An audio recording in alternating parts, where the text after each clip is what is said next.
खींचो ना कमानों को न तलवार निकालो, खींचो ना कमानों को न तलवार निकालो, जब तोप मुकाबिल हो तो अखबार निकालो। ये शेर, ये तंज, ये शायरी और ये अल्फाज सहाफ़त के लिए इस्तेमाल किया गया है।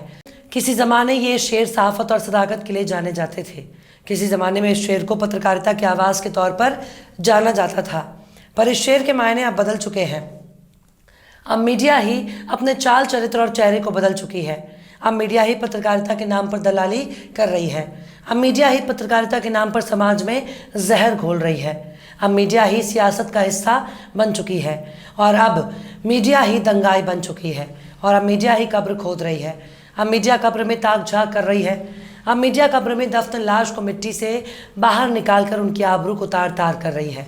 अब मीडिया ही कब्र के मुर्दों से बलात्कार कर रही है, खुद ही इसकी खबर भी दिखा रही है। अब मीडिया गिद्ध में तब्दील हो गई है, लाशों को नोच रही है, कफन को खींच रही है और हाथ में है माइक, कैमरा और जेब में कलम। सलाम, नमस्ते, सत श्री अकाल। मैं हूं आपके साथ हर्षिता मिश्रा और आप देख रहे हैं टाइम्स मेल। कब्रिस्तान में मिट्टी की गहराई में आराम फरमाने वाली मैयत का ताल्लुक किससे होता है और कब्र वाले कौन से लोग होते हैं, इसे बताने की ज़रूरत नहीं है। अब तो सब कुछ खुल्लम खुल्ला चल रहा है, ना कोई डर, ना कोई शर्म और ना कोई मर्यादा। जब मीडिया ही कब्र में बेटी की लाश को बाहर निकालकर उसके कपड़े फाड़ने पर तुल जाए, तब मीडिया ही कब्र में घुसकर रिपोर्टिंग करने लगे। जब मीडिया ही कब्र खोदकर लाशों के साथ बलात्कार करने लगे, तो इनको मीडिया कैसे कहा जाए, इनको पत्रकार कैसे कहा जाए और इनकी करतूत को कैसे पत्रकारिता का नाम दिया जाए। समाज में नफरत और जहर घोलने वालों ने खुद को पत्रकारिता की चादर में ढक लिया। जहर फैलाने वाले स्टूडियो की रौनक बढ़ा रहे हैं, जहर उगलने वाले एंकर बन चुके हैं, उनके जहर खुराना इनके मालिक बन चुके हैं। ये लोग अब इस हद तक दंगाई बन गए हैं कि एक खास मज़हब को निशाना बनाने के लिए किसी भी हद तक जा सकते हैं। अपनी एजेंडाबाज पत्रकारिता की पहचान की खबर के तौर पर पेश करके मुसलमानों को निशाना बना रहे हैं। टीवी पर नजर आने वाले दंगाइयों ने खबर चलाई कि पाकिस्तान में बेटियों की कब्र पर ताला मार दिया गया क्योंकि उनकी लाश को निकालकर बलात्कार किया जा रहा है। यानी कब्र पर इसलिए ताला लगाया गया ताकि लाश के साथ बलात्कार ना हो।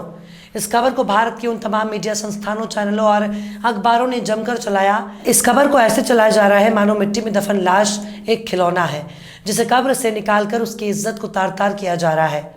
अब आप इस एजेंडे को समझने की कोशिश करें। कब्र का ताल्लुक मुसलमानों से है।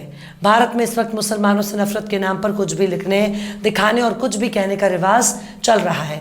यानी कब्र से लाश को निकालकर रेप करने वाले लोगों को वहशी कौम दिखाने की कोशिश हो रही है और ये संदेश दिया जा रहा है कि मुसलमान बहुत ही वाहियात और बहुत ही वहशी कौम है जो जिंदा तो जिंदा लाशों को भी नहीं छोड़ रही है। भारत के मीडिया संस्थानों ने कब्र पर ताला लगाने की तस्वीर को शेयर करते हुए जमकर प्रचार प्रसार किया। भारत की गोदी मीडिया ने बहुत ही तेजी के साथ इस खबर को चलाया और सोशल मीडिया पर शेयर किया। न्यूज़ चैनलों के बड़े बड़े फैक्ट चेकर गांजा फूंककर खाला के घर नाचते रहे और बिना जांच पड़ताल ही खबर चलाई जाती रही, पर गोदी मीडिया के इस एजेंडे को बेनकाब होते देर नहीं लगी। गोदी मीडिया के इस नफरती एजेंडे को ऑल्ट न्यूज़ के पत्रकार मोहम्मद जुबैर ने बेनकाब कर दिया। दरअसल जिस तस्वीर को शेयर के लिए पाकिस्तान का बताया जा रहा था वो भारत की तस्वीर है। वो कब्र भी भारत की है और कब्र पर नजर आने वाली जाली भी भारत की है। ऑल्ट न्यूज़ ने खुलासा किया कि ये कब्र और कब्र पर लगी हरे रंग की जाली पाकिस्तान में नहीं है बल्कि भारत के हैदराबाद में मौजूद है। मोहम्मद जुबैर ट्विटर पर लिखते हैं कि न्यूज़ एजेंसियों और न्यूज़ पोर्टलों ने बताया कि पाकिस्तानी माँ बाप बलात्कार से बचने के लिए अपनी बेटियों की कब्रों पर ताला लगा रहे हैं। ये खबर एक पूर्व मुस्लिम नास्तिक हैरत सुल्तान के एक ट्वीट पर आधारित है जो the curse of God why I left Islam नामक किताब के राइटर हैं। मोहम्मद जुबैर लिखते हैं क्या न्यूज़ एजेंसी और न्यूज़ चैनलों ने ये तो पता लगाने की कोशिश की कि क्या ये न्यूज़ स्थानीय चैनलों द्वारा रिपोर्ट की गई थी? कोई पुख्ता सबूत है? घटना कहाँ की है? क्या उन्होंने माँ बाप से बात की? नहीं। उनके लेख हैरत सुल्तान के एक ट्वीट पर आधारित थे। मोहम्मद जुबैर लिखते हैं उर्दू में कीवर्ड सर्च करने पर मुझे मंगलवार 25 अप्रैल की कुछ और फेसबुक पोस्ट मिली। उनमें से किसी ने भी बलात्कार का जिक्र नहीं किया था। रेप की कहानी काफ़ी बाद में शुरू हुई। न्यूज़ एजेंसी एएनआई ने इस खबर को जमकर चलाया, जबकि इस न्यूज़ एजेंसी जिस आर्टिकल के हवाले से इस तस्वीर को शेयर किया गया था उस आर्टिकल पर ऑल्ट न्यूज़ को कब्र पर ताला लगाने वाली तस्वीर नहीं मिली।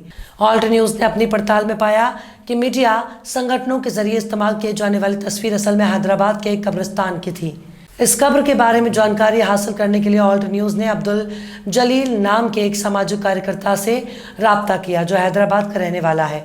उनके बाद उन्होंने मौके पर जाकर देखा और इसकी तस्वीरें शेयर की। वायरल तस्वीर के साथ इन तस्वीरों की तुलना करने पर पता चलता है कि ये एक ही कब्र की तस्वीर है। जलील ने ई सालार मस्जिद के मुअज्जिन मुख्तार साहब से बात की, जिसके बाद उन्होंने बताया कि तालाबंद कब्र जो तकरीबन 1.5-2 साल पुरानी है, जो मस्जिद की मैनेजमेंट कमेटी से बिना इजाज़त ही बनाई गई थी। इस कब्र को गेट के सामने बना दिया गया, जिसकी वजह से रास्ता ही रुक गया। मस्जिद के मुअज्जिन ने बताया कि बहुत से लोग बिना इजाज़त पुरानी कब्रों पर मैयत को दफना देते हैं।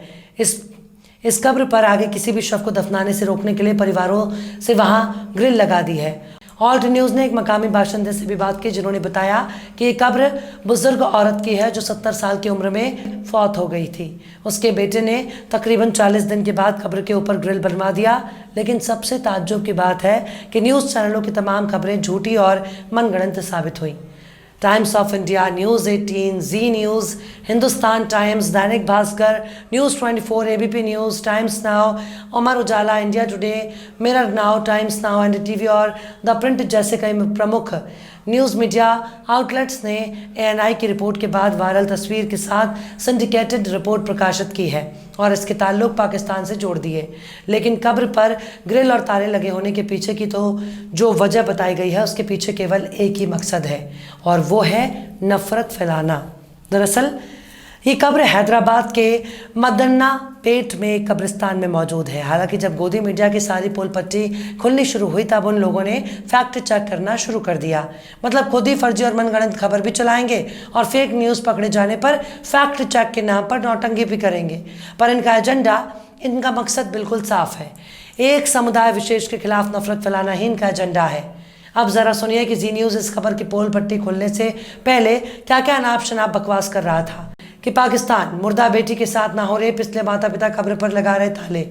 मतलब ये बताने की कोशिश हो रही है कि मानो कब्र ना हुआ घर हो गया, जहाँ कोई भी बिना दरवाज़ा आ जाएगा और बलात्कार करके चला जाएगा। ये खबर देने वाला जी न्यूज़ का जी सलाम चैनल है, जिसकी पहुँच मुस्लिम समुदाय तक है। पर नफरत की इंतहा तो देखिए, इस चैनल ने जमकर नफरत परोसी और लिखता है पाकिस्तान में कब्रिस्तान के ताल्लुक से एक हैरान कर देने वाला खुलासा हुआ। एक खबर के मुताबिक पाकिस्तान में माता पिता अपनी बेटियों की कब्रों पर इसलिए ताले लगा रहे हैं ताकि उनका रेप ना हो। कई रिपोर्ट्स से पता चलता है कि हाल के दिनों में पाकिस्तान में मुर्दा महिलाओं के साथ रेप के मामले बढ़े हैं। अब जी न्यूज़ से पूछा जाना चाहिए ऐसे कितने मामले हैं जिनको रिपोर्ट किया गया, और अगर रिपोर्ट किया गया तो उस रिपोर्ट का हवाला क्यों दिया। इसके साथ ही जी सलाम लिखता है कि रिपोर्ट्स के मुताबिक पाकिस्तान में हर 2 घंटे में एक महिला का रेप होता है। जी सलाम ने डेली टाइम्स के एक संपादकीय का हवाला देकर कहता है कि रेप ना हो इसलिए कब्रिस्तानों में ताला लगा देना लोगों के लिए शर्म की बात है। जो लोग यहाँ ऑनर की बात करते हैं उन्हें इस वाक़े के बाद कभी अपना सिर नहीं उठाना चाहिए। जी सलाम अपनी इस खबर हारिस सुल्तान नाम के एक नास्तिक का जिक्र किया और लिखा कि पाकिस्तान के मुस्लिम नास्तिक एक्टिविस्ट हारिस सुल्तान ने, जिन्होंने the curse of God why I left Islam किताब लिखी है, उन्होंने इस तरह के काम के लिए इस्लाम की कड़ी विचारधारा को जिम्मेदार माना। मतलब इनसे पूछा जाना चाहिए कि अगर कोई नास्तिक है तो फिर उसे मुसलमान कैसे कह सकते हैं। हारिस सुल्तान को जी सलाम मुस्लिम भी कह रहा है और नास्तिक भी। अगर कोई नास्तिक है तो फिर मुसलमान कैसे हो सकता है, अगर मुसलमान है तो फिर नास्तिक कैसे हो जाएगा। लेकिन जी सलाम के पढ़े लिखे झोला छाप पत्रकारों ने अपनी पत्रकारिता से सहाफ़त को शर्मसार कर दिया। और तो और आगे लिखता है कि हारिस सुल्तान ने एक ट्वीट में लिखा, पाकिस्तान ने जिस्मानी ताल्लुकात से नाखुश ऐसा समाज बनाया कि लोगों को अपने बेटियों को रेप से बचाने के लिए उनकी कब्रों पर ताला लगाना पड़ रहा है। जब आप बुर्के को रेप से जोड़ते हैं तो यह आपको कब्रिस्तान तक ले जाता है। मतलब जी मीडिया अपने मंसूबों को अंजाम देने के लिए किसी भी हद तक फेक न्यूज़ फैला सकता है। इनका मकसद है समाज में नफरत फैलाना, और नफरत फैलाने के लिए ये कुछ भी कर सकते हैं। जिस खबर का कोई छोर नहीं, जिस खबर का कोई आधार नहीं, जिस खबर की कोई सच्चाई नहीं, उस खबर को गोदी मीडिया परोस रही है। और इसे रोकने के लिए ना तो सूचना प्रसारण मंत्रालय का फैक्ट चेकर कहीं नजर आ रहा है और ना ही इन मीडिया संस्थानों पर कोई एक्शन लिया जा रहा है। इन बेशर्म और वाहियात चरणों ने ही कब्र से निकाल कर बलात्कार किया। इन लोगों ने कब्र में मुर्दा जिस्म का अपनी फर्जी खबरों के जरिए एक बार नहीं बल्कि बार बार बलात्कार किया। फिलहाल इस वीडियो में बस इतना ही। ये वीडियो आपको कैसा लगा कमेंट बॉक्स में ज़रूर बताइएगा। वीडियो पसंद आए तो लाइक करें। हमारे वीडियो लिंक को फेसबुक, ट्विटर, व्हाट्सएप पर अपने रिश्तेदार, यार, दोस्तों को भी शेयर करें। और बेबाक, निष्पक्ष, स्वतंत्र पत्रकारिता को सपोर्ट करने के लिए आप हमारे चैनल टाइम्स मिल को ज़रूर से सब्सक्राइब करें। और हाँ, बेल आइकन की घंटी वाली बटन पे आप ज़रूर से दबा दें ताकि आपको हमारे आने वाले नए वीडियो की नोटिफिकेशन फ़ौरन ही मिल जाए। फिर मिलते हैं किसी और वीडियो में एक नई खबर के साथ। हर्षिता मिश्रा को दीजिए इजाज़त। जय हिंद। तो देख लिया आपने हमारे इस वीडियो को। हमें उम्मीद है कि आपने हमारे वीडियो को लाइक किया होगा और दूसरों को भी शेयर किया होगा। अगर अभी तक आपने हमारे चैनल टाइम्स मेल को सब्सक्राइब नहीं किया है तो जल्दी से सब्सक्राइब कर दें और बेल आइकन भी प्रेस कर दें।